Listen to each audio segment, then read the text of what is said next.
सभी को मेरा नमस्कार। मेरा नाम है विक्रमजीत सिंह। तो चलिए भाई, एक बेहतर टॉपिक पे हम लोग आज बात करते हैं। और आज का हमारा टॉपिक पूरा है प्योर कैश का, पॉलिटी का। ठीक है, और आज हम लोग ना कुछ सीखेंगे, कुछ जानेंगे और इसका क्या नाम, ठीक है, अपने दिमाग की कुछ बत्तियां जलाएंगे। जैसे कि हम बोलते हैं कि दिमाग की सर बत्तियां जलाए रहिए ताकि यूपीएससी का एग्ज़ाम निकल सके। ठीक है, और चलिए आगे बढ़ते हैं। ठीक है, तो भाई पहला क्वेश्चन है हमारा लोकसभा। आपको पता होगा, अगर नहीं पता है तो लोकसभा हमारी क्या होती है सर? जो संसद है, हमारी पार्लियामेंट है, उसका निम्न सदन होता है। और ठीक है, इसमें कौन बैठता है? जो भी हमारे जन प्रतिनिधि, जो सांसद चुन के जाते हैं हमारे निर्वाचन क्षेत्रों से, उसमें वहाँ पे यही लोग बैठते हैं। ठीक है, और यहाँ पे हमारे प्रधानमंत्री वगैरह डिस्कस करते हैं। ठीक है, पूरी चर्चा प्रचर्चा। वैसे आजकल लोकसभा में देखा होगा जूते चप्पल और काफ़ी चीज़ें भी चलती हैं, लेकिन ऐसा नहीं है। ठीक है, तो चर्चा भी होती है। चलो आगे बढ़ते हैं। ठीक है, तो सर पहला क्वेश्चन ये है कि कौन सा विधेयक व्यपगत नहीं होता? इसका मतलब अगर इंग्लिश बोला जाए तो लैप्स होता है। मतलब कहने का मतलब ऐसा कौन सा मतलब ऐसा कौन सा विधेयक होगा जो संसद में ख़त्म नहीं होगा, आप ये मान के लिए। ठीक है, तो देखते हैं। ठीक, वैसे इसमें मतलब क्या समझाने वाली कोई ज़्यादा बात है नहीं, इसी थोड़ी रटने ही वाली है। ठीक है, तो आप मतलब रटिए। और ये क्वेश्चन मतलब पूछता ही रहता है यूपीएससी। इस बार यूपीएससी जो सीएससी है उसमें पूछा गया था, और ये भी कोई दूसरा एग्जाम है उसमें पूछा गया। ठीक है, तो सर चलिए उस स्टार्ट करते हैं। ठीक है, कोई भी विधेयक जो लोकसभा में लंबित हो। देखो साहब, लोकसभा में कोई भी बात किसी का विघटन विघटन का वो मतलब विघटन का मतलब सर क्या होता है? मतलब किसी कारणवश से जो लोकसभा है वो खत्म हो गई। ठीक है, या फिर मतलब नए चुनाव आ गए, या फिर मतलब किसी कारण से इमरजेंसी आ गई, मतलब जो भी बहुत सारे कारण होते हैं, कुछ भी हो। ठीक है, तो अगर कोई लोकसभा में विधेयक लंबित है, लंबित का मतलब वहाँ पड़ा हुआ है, मतलब पार्लियामेंट में आ गया है, लेकिन अभी उसको कोई चर्चा वर्चा दुनिया में हुई नहीं है, तो वो सर क्या हो जाएगा? लैप्स हो जाएगा। ठीक है, तो ये तो आंसर साफ नहीं होने वाला। चलो आगे बढ़ते हैं। ठीक है, कोई भी विधेयक जो लोकसभा द्वारा पारित हो किंतु राज्यसभा में लंबित हो। ठीक साहब, ये भी कहने का मतलब है कि लोकसभा से अगर कोई चला है और राज्यसभा में अगर और लोकसभा अगर भंग होती है तो ये भी गायब हो जाता है। ठीक है, अभी हम बताएंगे, इसकी ट्रिक भी बताएंगे कैसे याद करना है सर।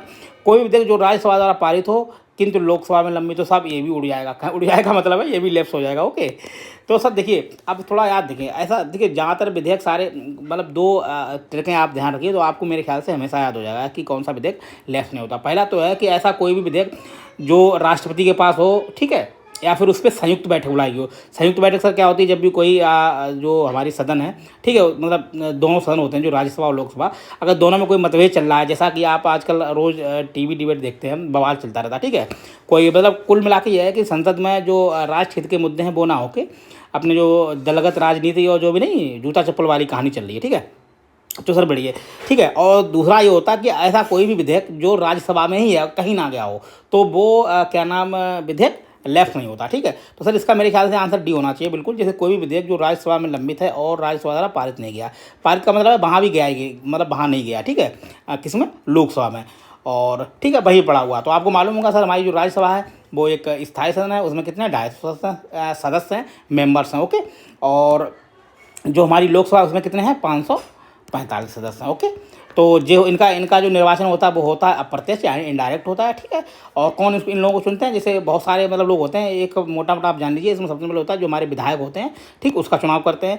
और इनका कौन करते हैं साहब? इसमें हमारे जो भी जो हम लोग आमजन होते हैं, ठीक, इसे बोलते हैं आम जो चुनाव होते हैं। ठीक है, हम लोग उनको चुनते हैं। जो सांसद आपने देखा होगा आपके क्षेत्र में जो भी सांसद होंगे, तो साहब वही पार्लियामेंट में जाके बैठते हैं और मजे काटते हैं। ठीक, मजे काटने के साथ ऐसा नहीं देश का काम भी करते हैं, लेकिन मजे साहब बहुत काटते हैं। ठीक है, मेरे ख्याल से आप बात समझ गए होंगे। चलिए सर आगे बढ़ते हैं। ठीक है, अगला सर क्वेश्चन देखते हैं टोबिन का। ठीक है, ये जो वाला जो है हमारा अर्थव्यवस्था है। टोबिन सर एक मतलब क्या थे? अर्थशास्त्री थे, उनका नाम है। ठीक है, तो क्योंकि ये जो टैक्स बताया था उन्हीं ने पहली बार इंट्रोड्यूस किया था, तो उनके नाम पे साहब सबने रख दिया टोबिन टैक्स। ठीक है, जिसका सुझाव आराम से लेकर जेम्स टोबिन, मतलब कुल मिला के कि ये किस पे लगता है। तो सर वैसे तो ये थोड़ी देखिए, ये थोड़े फैक्ट है ना, ये रखने वाली चाहिए। तो आंसर इसका है मुद्रा। अब थोड़ा इसको समझाते हैं तो आपको और थोड़ा मज़ा आ जाएगा। ठीक है, मतलब मुद्रा लेन देन का मतलब है जब भी हम अंतर्राष्ट्रीय जो बाजार होते हैं वहाँ पे हम लोग जब भी मुद्रा का नहीं एक्सचेंज करते हैं, जैसे डॉलर में किया, या फिर डॉलर का रुपए में किया, ठीक है, या फिर यूरो में किया, या फिर जो भी चीन की करेंसी है, और ठीक है, जापान के इसमें एन वगैरह। ठीक है, तो सर ये इसलिए लाया गया था ताकि जैसे कि आपने देखा कि और जो किसमें लगता है? अल्पकालिक लेन देन। कहने का मतलब मेरा मतलब ये है कि जब भी हम क्या नाम जो शेयर बाजार होता है, इसमें जो भी बाहर से अल्पकालिक जो नहीं शेयर वगैरह खरीदते हैं, प्रतिभूतियाँ खरीदते हैं, तो उसमें क्या है कि सर बहुत ही सट्टेबाजी की गुंजाइश रहती है। तो सर मतलब इनने कहा था कि अगर सट्टाबाजी ना हो और मतलब जो भी रुपए का लेन देन है मतलब उस पर नहीं क्या मतलब सरकार का राजस्व कैसे बढ़े, तो उसके लिए इन्होंने बताया था कि उस पर जैसे जैसे ही कोई करेंसी कन्वर्ट कराता है तो मेरे ख्याल से उस पर ना टैक्स लगा दो, बाकी बाद में वो अपना जो भी लेन देन करता रहे और एक्सचेंज करवाता रहे, व्यापार करते रहे, कोई दिक्कत नहीं। तो इससे क्या सर, क्या कुल मिला के सर इसका मकसद ये था कि सरकार का टैक्स बढ़ाना, ठीक है, टैक्सिंग, ठीक है, सरकार का राजस्व बढ़ाना। मेरे ख्याल से आपकी बात बिल्कुल समझ में आ गई होगी। और सर यूपीएससी का क्वेश्चन है तो कोई भरोसा नहीं साहब, कभी भी पूछा जा सकता दोबारा। आपको क्या लगता है तो बताइए, ठीक है। अगर कोई आपको लगता है कि ये गलत है या कुछ भी, तो आप उन्हें सुझाव दे सकते हैं सर, ठीक है। क्योंकि सुझाव सर वो कहते हैं ना कि लोकतंत्र है, अपने सुझाव देना सबका ठीक है, संवैधानिक हक है। ओके, तो सर ये देखते हैं कंपनियां, ठीक है। ये पूछा गया है कि मतलब महारत्न कंपनियां कौन से हैं, तो आपको बताना है ये तीनों ही कंपनियां कौन से हैं, महारत्न है, ठीक है। कोल इंडिया, देखिए कोल इंडिया सर क्या है, आप कोल इंडिया मतलब जितना भी कोयला मतलब खनन होता है भारत में, ठीक है, भारत के मतलब बाहर भी जो भी करता है, और जो भी अन्वेषण होते हैं, कुछ नए अन्वेषण मतलब होता है इनोवेशन, ठीक है। और जो भी मतलब पूरी कोयला की जो सप्लाई चेन है, जो भी जो कंपनियां हैं जो भी बिजली का उत्पादन करती हैं, ठीक है, उनके लिए पूरा काम करता है। और मेरे ख्याल से ये 80% लगभग कोयला खनन करता है, ठीक है। तो ये भी सर क्या है और एक बात चीज़ सर और क्लियर कर दो, महारत्न कंपनियां कौन सी होती हैं, जिनका करीब एक साल में 5,000 करोड़ क्या हो नेट लाभ हो, ठीक है, क्या हो नेट लाभ हो। और सर ये क्या सारे हैं क्या, ये सार्वजनिक उपक्रम है। सार्वजनिक उपक्रम का आपने सुना होगा कि आप अक्सर समाचारों में सुनते रहते हैं कि नहीं सरकार ने अपने सार्वजनिक उपक्रम बेच दिए या फिर निजीकरण कर दिया या फिर अपने कुछ शेयर्स बेच दिए, ठीक। तो सर यही सारे क्या है, ये सार्वजनिक उपक्रम है और इनका काम क्या है, एक विशेष क्षेत्र में काम करते हैं। विशेष क्षेत्र का मतलब है कि सरकार ने बता दिया कि सर आपको दुनियादारी नहीं, बस इसी क्षेत्र में आप काम करिए और देश का विकास करिए और जो भी हमारी सप्लाई चेन है उसको मजबूत करिए, ठीक है। तो कोल इंडिया कोयला करती है, ऑयल इंडिया लिमिटेड साहब ये क्या है, जो भी पेट्रोलियम डीजल और जो भी उत्पाद होते हैं, ठीक, उनका मतलब उनको ढूंढने का काम करती है और ठीक है, रिफाइनरी वगैरह काम करती है। और गेल क्या है, ये गैस का काम है, ठीक है।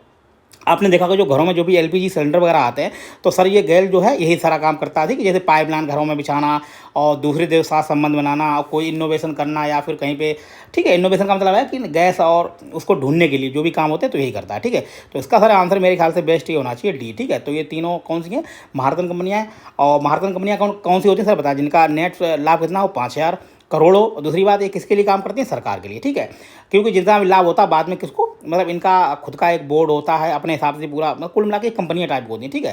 और आपको मालूम ये कंपनियाँ ही हैं, कंपनियाँ का इसमें आप हम लोग भी शेयर लगाते हैं। आपने देखा हो कि जो भी शेयर वगैरह उसमें रहते हैं ना, कोल इंडिया के शेयर रहते हैं, गेल के रहते हैं, तो हम लोग उसमें भी रुपये लगा सकते हैं, ठीक है। और जो भी लाभ होता है तो उसमें जो उसके हितधारक हैं उनको भी बढ़ता है और सरकार को भी जाता है। ओके, मेरे ख्याल से बात आपके बिल्कुल सर समझ में आ गई होगी, ऐसा कुछ है नहीं, ठीक है।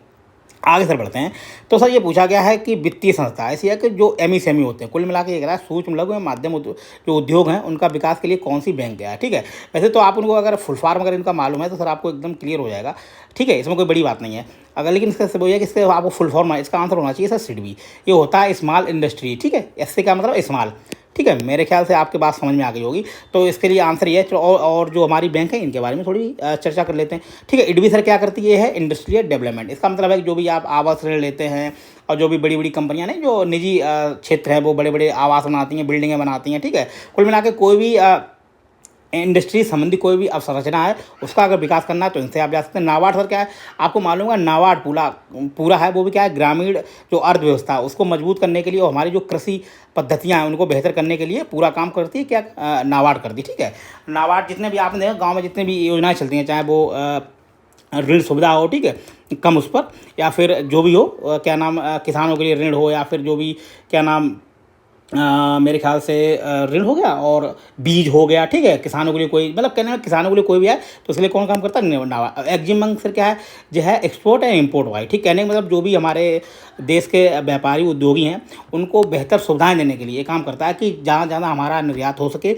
और अगर कोई चीज़ हमको आयात करनी है, अगर हमारे पैसे नहीं है किसी मतलब उद्योग के पास, तो उसके लिए ये क्या है, पैसे उपलब्ध कराती है, ठीक है। मेरे ख्याल से बात आपके बिल्कुल समझ में आ गई होगी, ठीक है सर। आगे बढ़ते हैं, एक और सर क्वेश्चन पूछिए, एकदम ज़बरदस्त क्वेश्चन है, ठीक है। और यह है वित्त मंत्रालय द्वारा, कुल मिलाकर आपने वैसे सबको ही मेरे ख्याल से मालूम होगा, प्रत्येक तिमाही में बजट के संबंध में आय और व्यय की प्रवृत्तियाँ समीक्षा किया जाना तथा इसे दोनों संसद के सदनों में समझ प्रस्तुत किया जाना। ठीक है, कुल मिला के आपने एक चीज़ पढ़ा होगा, जैसे कि जो हम लोग बजट लाते हैं तो बजट में बहुत ही भारी भरकम सरकार क्या है कि रुपए खर्च करती, ठीक है, योजनाओं पे, मतलब खूब, मतलब देश के लिए, चाहे वो अवसरना हो, चाहे गरीब हो, वंचित, सबके लिए। तो सर आपको मालूम है कि सरकार के पास हमेशा कहीं ना कहीं वित्त का मतलब होता है पैसा, ठीक है, उसके पास कमी रहती है। तो आपने देखा हो कि जो भी हमारे वित्तीय सिस्टम है या फिर जो भी हमारे अधिकारी होते हैं, ठीक, लोक प्रशासक होते हैं जो भी इसको रन करते हैं, तो कहीं ना कहीं ये देखा जाता है कि रुपया का ना अंधाधुंधी खर्च की जाती है। अंधाधुंधी का मतलब है कि परिणाम हमको मिल नहीं रहा, बस रुपया खराब खर्च किया जा रहा है। ठीक, जैसे आपने देखा कि गरीबी उन्मूलन साहब आज भी कार्यक्रम चल रहा है, हमारे 75 साल भी बीत जाने के बाद, आज़ादी के बाद अभी भी, मतलब ठीक हाल, मतलब ज़्यादा नहीं सुधरे हैं लेकिन उतने ज़्यादा नहीं सुधरे। ठीक है, तो इसीलिए ये लाया गया था ये वाला। ठीक है, यह है राज्य वित्तीय FRBM इसको बोलते हैं। ठीक है, राज्य वित्त प्रबंधन, इसको क्या बोलते हैं, FRBM। ठीक है, सन 2003 का एक्ट है। इसका मतलब ये था कि जो भी आप तिमाही में रुपए खर्च कर रहे हैं, तो जो भी जो कार्यपालिका हैं, चाहे वो स्थायी हो, चाहे वो हमारी नहीं राजनीतिक कार्यपालिका होती है, काउंसिल ऑफ मिनिस्टर, जो भी रुपए खर्च कर रहे हैं तो वो समीक्षा करेंगे बाकायदा अपने रुपयों की, कहाँ रुपया क्लियर गया, कहाँ नहीं गया। कुल मिला के है कि नियंत्रण करता है, जो भी हमारा वित्तीय खर्चा होता है उस पर नियंत्रण का ये काम करता है। ओके, और संसद को बताता है कि साहब ये हुआ, ये हमारी प्रोग्रेस है। ठीक है, आगे सर देखते हैं। और अगला क्वेश्चन देखिए सर, तो मेरे ख्याल से क्वेश्चन बहुत ज़बरदस्त है, मज़ेदार है और आपके वनडे एग्जाम में भी मज़ा आएंगे। ठीक है, तो क्या संविधान की 7वीं अनुसूची में मेरे ख्याल से ये सबको रटी होनी चाहिए। ठीक है, रटी होगी मेरे ख्याल से, इसमें कुछ ज़्यादा बड़ी बात नहीं है। ये सारा हमारा इसमें आंसर है कौन सा, 7, संघ और राज्यों के बीच शक्तियों का बंटवारा। आपको ये मालूम होना चाहिए सर कि ये जब भी आपसे पूछा जाता संघवाद के बारे में, तो उसमें कहीं ना कहीं 7वीं अनुसूची का जिक्र जरूर होता है। ठीक है, और संघवाद सर क्या होता है, संघवाद ऐसी व्यवस्था है जहाँ मतलब एक से ज़्यादा सरकारें होती हैं। ठीक है, कहने मतलब 2 या 2 से अधिक, आप एक से ज़्यादा मतलब वही हो गया। ठीक है, 2 या 2 से ज़्यादा अधिक जहाँ भी सरकारें होती है उसका मतलब क्या होता है, संघवाद कहते हैं। ठीक है, और जहाँ शक्तियों का बंटवारा हो, कुल मिलाकर ऐसा है कि अपने अपने क्षेत्र में चुपचाप काम करो, यही संघवाद है। ठीक है, और चलो इस पर भी चर्चा कर लेते हैं। राज्यसभा के स्थानों का देखिए, आपने देखा होगा 4वीं अनुसूची में क्या है कि जो भी संघ और जो राज्य होंगे, मतलब राज्यसभा के लिए जो भी सीटें होंगी वो कहाँ, मतलब उसके लिए उसका उल्लेख है 4वीं अनुसूची में। ओके, तो सर उसमें बताया गया कि, और आपको एक चीज़ पता होनी चाहिए कि जो राज्यसभा का सीटों का आवंटन होता है वो सर किस पे होता है, जनसंख्या के आधार पर होता है। ठीक है, ना कि जो निर्वाचन क्षेत्र में भूमि के आधार पर नहीं, जनसंख्या है उसी हिसाब से उसका आवंटन किया जाता है। और सर आपको पता होना चाहिए कि सर का मतलब इसमें हमारी जो भी सिस्टर हैं वो भी उसमें शामिल है। ओके, ठीक है, नगर पालिकाओं की जो शक्ति हैं वो किसमें साहब, आपने मालूम होगा 12 अनुसूची। ठीक है, 11वीं कौन सी है, हमारी जो पंचायतें हैं, और 12वीं अनुसूची में क्या है, जो भी हमारी नगर पालिका हैं, जो इसे बोलते हैं नगर पालिका स्थानीय शासन। ठीक है, इसमें शक्तियाँ दी हैं, कौन सी है, वो 12वीं हो गई। ठीक है, और राज्यों की राज्यपाल की शक्तियाँ सर किसमें है, ठीक है, ये तो आपको मालूम होगा, राज्यपाल शायद मेरे ख्याल से 153 या कुछ अनुच्छेद है, थोड़ा अब क्लियर नहीं, अगर आपको पता हो तो बताना। और इसमें ये बोला गया कि जो भी तीसरी अनुसूची होती है उसमें जो भी मंत्री वगैरह जो शपथ लेते हैं राज्य के, उसमें बताया कि राज्यपाल उनको शपथ दिलाएगा। ठीक है, तो मेरे ख्याल से बात आपके सारे एकदम क्लियर होगी। चलो आगे बढ़ते हैं, ऐसा कुछ था नहीं। ठीक है, तो सर ये क्वेश्चन भी बहुत ज़बरदस्त है, वो सरल है, मेरे ख्याल से कठिन नहीं होना चाहिए कि जो भी पॉलिटी पढ़ता है। तो ये पूछा गया कि कार्यपालिका किसको बोलते हैं। कार्यपालिका सर हमारी क्या होती है, जो भी हमने अभी बताया था, जो भी मिनिस्टर्स होते हैं, पूरी जो नहीं मंत्री परिषद जिसको बोलते हैं, वो होती कार्यपालिका। न्यायपालिका हमारी जितनी भी न्याय व्यवस्था है, चाहे उच्चतम न्यायालय हो गया, चाहे वो उच्च न्यायालय होगा, चाहे वो जिला न्यायालय होगा। ठीक है, विधायिका सर क्या, वही संसद। विधायिका जब भी नाम आए तो उसका मतलब सीधा होता है संसद। ठीक है, और अगर राज्यों के सर बात की जाए तो उसे बोलते हैं विधानमंडल। ठीक है, और विधानमंडल बोल सकते हैं। ठीक है, ओके, तो चलिए सर आगे बढ़ते हैं। अगला इसमें हम देख लेते हैं क्या है। देखिए इसमें सबसे अगर आप देखें तो न्यायपालिका सर न्याय। ठीक है, आपको ये बहुत मतलब जहाँ कठिन है वो सरल है। न्याय को लागू करने और विधि संबंधी विभागों को समाधान हेतु क्रिया विधि उपलब्ध कराने के लिए, ठीक, तो इसका ये हो जाएगा। ठीक है, और क्या नाम, कार्यपालिका हमारी क्या हो जाएगी, लोगों का निकाय, जिसके पास प्रमुख नीतियाँ प्रवर्तित करने, कुल मिलाकर जो भी नीतियों का क्रियान्वयन करता है। ठीक है, आप इससे समझ सकते हैं, जो भी नीतियों का क्रियान्वयन करता है वो क्या होती है सर, कार्यपालिका होती है। और क्या नाम, विधायिका क्या होती है, आपको मालूम जहाँ पे, ठीक है, और सर विधायिका क्या होती है आपको पता होना चाहिए कि जहाँ पे कानून बनते हैं। ठीक है, लोक प्रतिनिधियों की सभा, जिसके बाद देश के विधि, ठीक, संसद में क्या होता है सर, कानून बनता है। ठीक है, तो आप देख लेते हैं सर हमारा आंसर क्या हो जाएगा। ठीक है, तो कहाँ पे हम लोग थे, विधायिका। ठीक, विधायक के लिए क्या था, 2, आर का 2 कहाँ गया, आर का 2 कहाँ गया। ठीक, या तो ये आंसर होगा, चलो देखें, तो ये वाले कट गए। ठीक, और न्यायपालिका के लिए यानी 1 होना चाहिए, तो हमारा आंसर सर कौन सा हो जाएगा, ये वाला हो जाएगा। ठीक है, सी। चलिए सर आगे बढ़ते हैं, मेरे ख्याल से बात एकदम क्लियर हो गई है। ठीक है, ये वाला क्वेश्चन, ठीक है। अब देखिए सर, ये क्वेश्चन थोड़ा मुझे नहीं पता था, मैं सही बताऊँ आपको बिल्कुल। ये क्वेश्चन मैंने सर्च किया है, देखा कि इसका आंसर क्या है। वैसे ये तो मालूम कि इसमें क्या दिया गया, लेकिन ये नहीं मालूम था कि ये किस लिए। तो आपने एक चीज़ पढ़ी होगी कि हमारी जो राज्यसभा है उसको ये काफ़ी शक्ति दी गई है, मतलब एक नहीं कहते एक्सक्लूसिव पावर है राज्यसभा को, कि अगर उसे ऐसा कोई लगता है कि कोई भी राज्यों के हित में कोई ऐसा भी कानून बनाने से संबंधित, ठीक है, वो संसद को कह सकती है। संसद का मतलब ठीक है, वही मतलब लोकसभा को, चलो भाई काम क्या नाम आप लोग वो बनाइए, क्या नाम, कानून, ठीक है। तो वो कितने दिन तक रहता है, तो सर इसका आंसर डी है, ठीक है, 12 महीने तक वो उसमें रहता है, ठीक है। अब सर ये वाला देख लेते हैं, ठीक है। ये क्वेश्चन भी सर बड़ा थोड़ा वो है जटिल टाइप का, और ये 15 अनुच्छेद आप सबको मालूम होगा, लेकिन ये नहीं मालूम था ये किस में जोड़ा गया। तो ये भी सर हमने सर्च किया, लेकिन इस पर हम लोग चर्चा कर लेते हैं। तो सर इसका आंसर बेस्ट है संविधान संशोधन पहला, ठीक है। आपको एक चीज़, मतलब एक चीज़ तो आपको क्लियर पता होगी, अगर ये नहीं पता है वो आपको एक चीज़ पता होगी कि जब पहला जो संविधान संशोधन था वो क्या कब किया गया था, 1951 में। और सर क्यों किया गया था, आपको पता होगा कि संपत्ति का जो मतलब जो भी उस टाइम जो हम आज़ाद हुए तो हमारे देश में बहुत ही गरीबी, भुखमरी और काफ़ी मतलब हम लोग नहीं मतलब दूसरों पर मतलब निर्भर थे, ठीक है। हमारे पास संसाधन थे लेकिन उनका विकास करने के लिए उतना हमारा पैसा नहीं था। तो साहब, और आपने देखा होगा कि जो भी जो अंग्रेज़ थे वो जमींदारी प्रथा थी, लोगों के पास पता लगे किसी पे 1000 बीघा ज़मीन है तो किसी के पास 1 बीघा 2 बीघा। तो कहीं ना कहीं ये उस टाइम 9वीं अनुसूची जोड़ी गई थी पहले संविधान संशोधन के द्वारा, ठीक है। आपको ये पता होना चाहिए मेरे ख्याल से। 9वीं अनुसूची सर क्या थी, उसमें था कि सरकार ऐसे भी कोई कानून उसमें बना के जब भी उसमें रखे जाएंगे 9वीं अनुसूची में, तो उसकी न्यायिक समीक्षा नहीं की जा सकेगी, ठीक है। तो कहीं ना कहीं ये न्यायिक जो प्रक्रिया उसको सीमित करने का पहला था।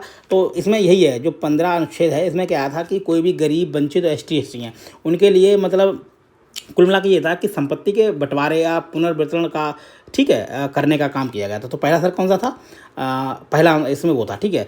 और बाकी आप लोग थोड़ा करिए, सर्च करिए, ठीक है। इसमें क्या था आपको थोड़ा पता होना चाहिए, आप जब करेंगे तभी मजा आएगा। वैसे छठा वाले में क्या था कि उसमें वाणिज्यिक क्रियाओं के लिए ये संशोधन किया गया था ताकि संसद और कर लगा सके और सरकार के राजस्व का बढ़ा सके, ठीक है। अब सर ये बहुत ही मज़ेदार क्वेश्चन है, चलो इस पर बात करते हैं। ये तो सर एकदम ज़बरदस्त क्वेश्चन है, देख के ना दिल खो जाता है। ऐसे क्वेश्चन अगर कहीं UPSC मिल जाए, बहुत CSE में तो बहुत कम मिलते हैं, ठीक है। ये अनुच्छेद 14 की बात कर रहा है, विधि के समझ क्षमता या विधि के समाज संरक्षण से वंचित नहीं किया जाएगा, ठीक है। तो सर अनुच्छेद 14 जी हमारा क्या है, ये सर हमारा फंडामेंटल राइट है, ठीक है, मौलिक अधिकार भी है, ठीक है। मौलिक अधिकार है, उसमें सर क्या दिया गया है, और आपको इसी और पता होना चाहिए कि ये जो क्या नाम अनुच्छेद है वो सबको प्राप्त है, चाहे वो विदेशी नागरिक हों या आप अपने देश के हों, सबके लिए समानता से काम किया जाएगा, ठीक है। तो अनुच्छेद 14 है। और सर जो अनुच्छेद 19 है उसमें क्या है सर, क्या है, स्वतंत्रता है, ठीक है। जो भी हमारी अभिव्यक्ति होती है, 5 6 तरीके की स्वतंत्रता होती है, ठीक, वो दिया गया। और के अनुच्छेद 21 में क्या है, आपके जीवन जीने का अधिकार, गरिमा मतलब गरिमा से, ठीक है। यानी कि कोई भी आपको मार पीट चला जाए या फिर आपको मतलब खाना पीना देता रहे और आपको कूटता रहे, ठीक, वो वाला अधिकार नहीं, ठीक। आपको गरिमा पर मतलब आपको सम्मान पूर्वक जीवन जीने का अधिकार है। आपको एक क्वेश्चन और पूछा जाता है कि आपको शादी करने का अधिकार, ठीक है। शादी करने का अधिकार किस में है, तो सर इसी में है, ठीक है। आप अपनी मनपसंद से शादी कर सकते हैं। और सर अनुच्छेद 256 में क्या है, इसमें ऐसा है कि जो भी राज्य की विधानसभाएं होंगी, मतलब राज्य की जो भी विधानसभा होगी, वो ऐसे नियम बनाएगी जो संसद के कानूनों का उल्लंघन ना करें, ठीक है। तो इसमें ये दिया गया। तो मेरे ख्याल से क्वेश्चन एकदम जबरदस्त था, मज़ा आ गया। और सर हम लोगों ने आज क्वेश्चन डिस्कस किए हैं 10, ठीक है। और ऐसे ही करते रहे तो हमारी जर्नी एकदम सुगम पूर्ण हो जाएगी। और हम लोग अगर हमारी जो इच्छा है, हमारा जो लक्ष्य है UPSC क्या नाम पास करने का, मेरे ख्याल से पूरा मतलब होने की तरफ हम लोग अग्रसर होंगे, ठीक है। और आपका क्या कमेंट है सर बताइए।